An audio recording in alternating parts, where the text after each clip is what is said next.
नमस्कार, मैं हूं दीपक खतापिया और आप देख रहे हैं MP44 न्यूज़। वर्षा काल को ख़त्म हुए कुछ दिन नहीं हुए और नीमच पानी से जूझ रहा है। उसी की चिंता करने के लिए नापा अध्यक्ष स्वाति चोपड़ा अपनी टीम के साथ जाजूसागर डैम पे पहुंची है और किस तरह का निरीक्षण किया उन्होंने और किस तरह से नीमच की जनता को पानी की समस्याओं से दूर करेंगे, समस्या हल करेंगे। एक बार फिर स्वाति चोपड़ा नापा अध्यक्ष बनने के बाद हल्के खाल डैम यानी जाजूसागर बांध का निरीक्षण करने पहुंची हैं। अपनी टीम के साथ हम बात करेंगे किस तरह का आपने निरीक्षण किया है और किस तरह की खेमें देखी है और किस तरह से नीमच शहरवासियों को प्रतिदिन पानी मिलेगा। जी, कुछ दिनों से समस्या आ रही थी पानी को लेकर, तो उसके बारे में जो मीटिंग्स हुई उसमें पता लगा कि वोल्टेज की समस्या है। इसीलिए हम पंप हाउस देखना चाहते थे यहाँ पर क्या दिक्कत आ रही है। यहाँ पर जो हमारे नगर पालिका के कर्मचारी हैं, अधिकारी, उनसे हमारे डिस्कशन हुआ है। यहाँ पर वोल्टेज को लेकर जो समस्या है उसका निराकरण है कि यहाँ पर एक ट्रांसफार्मर लगाया जाए। कैपेसिटर की बात की थी पहले हमसे, पर ऑलरेडी यहाँ पर हमने देखा कि लगा हुआ है कैपेसिटर, तो वो समस्या का निराकरण नहीं है। और ये समस्या इस साल नहीं, पिछले बहुत सालों से आ रही है, 4-5 सालों से आ रही है। इसी वक्त जब सिंचाई का समय होता है तो वोल्टेज की रिक्वायरमेंट किसानों को ज़्यादा होती है, तो इसलिए हम चाह रहे थे कि यहाँ पर या तो सेपरेट लाइन डाली जाए। पर जो MPB वाले हैं उनसे भी हमारा डिस्कशन हुआ। यहाँ पर चूँकि ये टेल पॉइंट पे आता है तो हम सेपरेट लाइन नहीं ले सकते हैं, तो इसका एक ही इलाज है ट्रांसफार्मर लगाना, जो अति आवश्यक है, जो पिछले बहुत सालों से रिक्वायर्ड था पर पता नहीं क्यों नहीं लगाया गया। और हम चाहते हैं कि आने वाले समय में कभी भी ऐसी समस्या जनता को ना आए, तो प्रोएक्टिव होकर हम लोग इसलिए पूरी टीम के साथ यहाँ पर आए हैं कि अगर अभी से हम ट्रांसफार्मर प्लान कर लेंगे तो अगले साल से कभी भी ये समस्या वोल्टेज को लेकर लोगों को पानी की दिक्कत नीमच वालों को नहीं आएगी। देखा जाए पूर्व परिषद की बात करें तो पूर्व के अंदर भी भाजपा की परिषद थी। अमृत योजना के नाम से करोड़ रुपए का बजट पास हुआ, लेकिन वो बजट कहाँ देखा गया। प्रतिदिन पानी देने की बात हुई थी। पिछली परिषद भाजपा की थी, इस बार फिर भाजपा की परिषद आई। तो क्या लगता है कि नीमच की जनता से छला हुआ धोखा हुआ है? जी देखिए, ऐसा कुछ नहीं है। हर परिषद अच्छा काम करती है, लेकिन कहते हैं कि जब इतना बड़ा शहर संभालना होता है, कहीं ना कहीं कोई दिक्कत आ सकती है। तो हमें पॉजिटिव माइंडसेट से आज की दिक्कत को क्या समाधान हो सकता है कि आने वाले बहुत सालों तक, क्योंकि हमको 2040 प्लान करना है। नीमच की आबादी बढ़ रही है, आबादी की वजह से यहाँ पर जो हमारी बात हुई, पानी का सप्लाई भी ज़्यादा हो रहा है। पानी का सप्लाई ज़्यादा होने के लिए जो मोटर्स हैं यहाँ पर 2, वो अच्छी 930 उसकी हैं, पर कुछ दिक्कत अगर है तो हमने अभी से ही प्लान किया है कि हम मोटर्स जो हैं, जो 2 यहाँ पर चल रही है और एक ख़राब पड़ी है, तो उसको ठीक करने के लिए भी हमने उनको निर्देश दिए हैं। तो अगर प्लानिंग स्ट्रांग रहेगी तो आगे से आगे हम लोग निराकरण निकालते चले जाएंगे।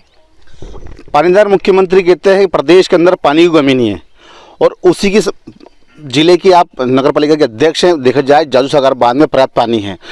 योजनाओं के नाम पे करोड़ों पास होता है, हर बार इस योजना बनती है, कागजों में फाइल तैयार होती है, सिस्टम तैयार होता है, लेकिन एक बार फिर जनता को छलावा मिलता है, जनता धोखा खाती है।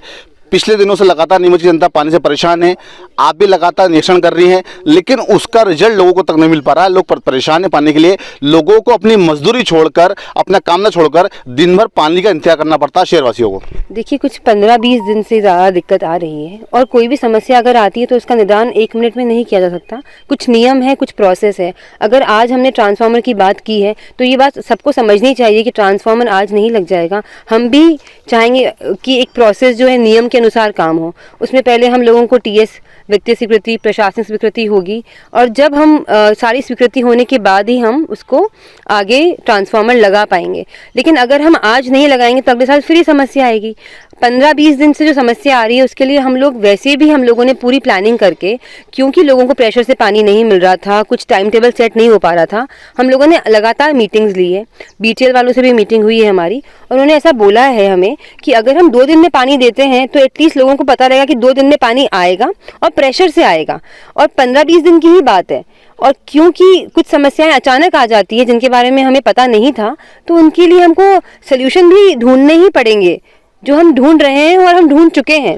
समस्याओं का समाधान करने के लिए आप पहुंचे हैं, तो क्या लगता है कि आपकी इस समाधान से नीमच जनता को प्रतिदिन पानी मिलेगा? वोल्टेज की समस्या हो, मोटर की समस्या हो, जिस तरह से अधिकारी कर्मचारियों से आपने निरीक्षण किया, क्या देखा खामियों को लेकर, और क्या लगता है कि नीमच जनता को कितने दिनों बाद प्रतिदिन पानी मिलेगा? जी, इस बार तो 15-20 दिन की दिक्कत रहेगी ही। उसके बाद पानी की समस्या आने वाला जो महीना है दिसंबर से दूर हो जाएगी, और जो अगले साल से जो हर साल ही समस्या आती है इसी महीने में, वो आएगी ही नहीं, क्योंकि जब ट्रांसफार्मर लग जाएगा तो उससे कुछ 8-10% का इम्प्रूवमेंट हो जाएगा वोल्टेज में। तो टेक्निकली भी हमने पूरी बात समझ ली है। तो अगर हम इस बार ट्रांसफार्मर लगा देंगे तो आने वाले टाइम में समस्या का निराकरण परमानेंट हो जाएगा, है ना। धन्यवाद। निराकरण परमानेंट हो जाएगा, इस बात का कहा है नपाध्यक्ष ने। तो क्या लगता है आपकी टीम ने भी निरीक्षण किया है, किस तरह से आपने भी देखा है, क्या लगता है कि एक बार सिर्फ ये निरीक्षण ही होगा? लगातार हर बार ये समस्या आ रही है, पिछली परिषद की भी यही बात समस्या थी, लेकिन जनता को इस चीज़ का लाभ नहीं मिला। करोड़ों रुपए की जो योजना थी, अमृत योजना के नाम से जनता को लाभ देने की बातें हुई थी, लेकिन कहाँ गई योजना वो? नहीं, आपका कहना ठीक है कि पिछली बार भी ये समस्या थी, लेकिन पिछली परिषद में भी इस कार्य को करने की कोशिश की गई होगी, लेकिन नहीं हुआ। लेकिन ये जो परिषद है, इस बार हमारे अध्यक्ष जी ने जैसे कहा है कि हम इस चीज़ को लेकर काफ़ी गंभीर हैं और गंभीरता से विचार भी कर रहे हैं। ट्रांसफार्मर लगाना है या और भी कुछ चीज़ें हैं, तो वे तुरंत प्रभाव से उनको क्रियाशील में लिया जाएगा। और भी पार्षद नीमच परिषद के यहाँ पहुँचे हैं, देख सकते हैं सभी पार्षद यहाँ पहुँचे हैं, और कहीं ना कहीं नपाध्यक्ष ने भी जो नीमच जादूसागर बांध का निरीक्षण किया है, उन्होंने साफ कहा है कि जो कहीं ना कहीं जो मोटर की बात आ रही है, जो ट्रांसफार्मर की बात आ रही है, जो पावर की बात आ रही है, नवंबर माह के अंतिम दिनों तक इस समस्या हल कर देंगे और दिसंबर में एक बार फिर नीमच की जनता को प्रतिदिन पानी मिलने की बात वो कह रहे हैं। हमारे साथ में कल्याणी जी भी किस तरह का निरीक्षण किया, देखा करा है, क्या समस्या देखी आपने? बतौर निरीक्षण हम आए थे यहाँ पर, जो भी समस्याएं व्याप्त हैं उनके लेकर हम उन ग्राउंड लेवल पे उनको समस्याओं का निराकरण किस प्रकार से हम परिषद के माध्यम से कर सकते हैं, इसलिए हम यहाँ औचक निरीक्षण किया गया है। यहाँ समस्याएं काफ़ी व्याप्त है, चूँकि शहर की जनसंख्या बहुत तेज़ी से बढ़ रही है, तो जो व्यवस्थाएं यहाँ पर हैं उन व्यवस्थाओं के कारण थोड़ी सी समस्याओं का समाधान। शहर की जनता बढ़ रही है तो बजट भी बढ़ रहा है नगर पालिका का। बिल्कुल, आपका कहना उचित है। उस बजट के अनुसार ही हम शहर के विकास के लिए प्रयासरत हैं, सामूहिक रूप से प्रयासरत हैं, और प्रयास करके ही इसका निराकरण करेंगे। ये थे नपाध्यक्ष स्वाति चोपड़ा और उनकी टीम, जिनका साफ कहना था कि इस जादूसागर बांध का निरीक्षण किया है, जल्दी समस्या का समाधान होगा। लेकिन ये तो आने वाला वक्त ही बताएगा कि समस्या से एक बार जनता फिर सुलझेगी या उलझेगी। देखते रहिए MP44 न्यूज़।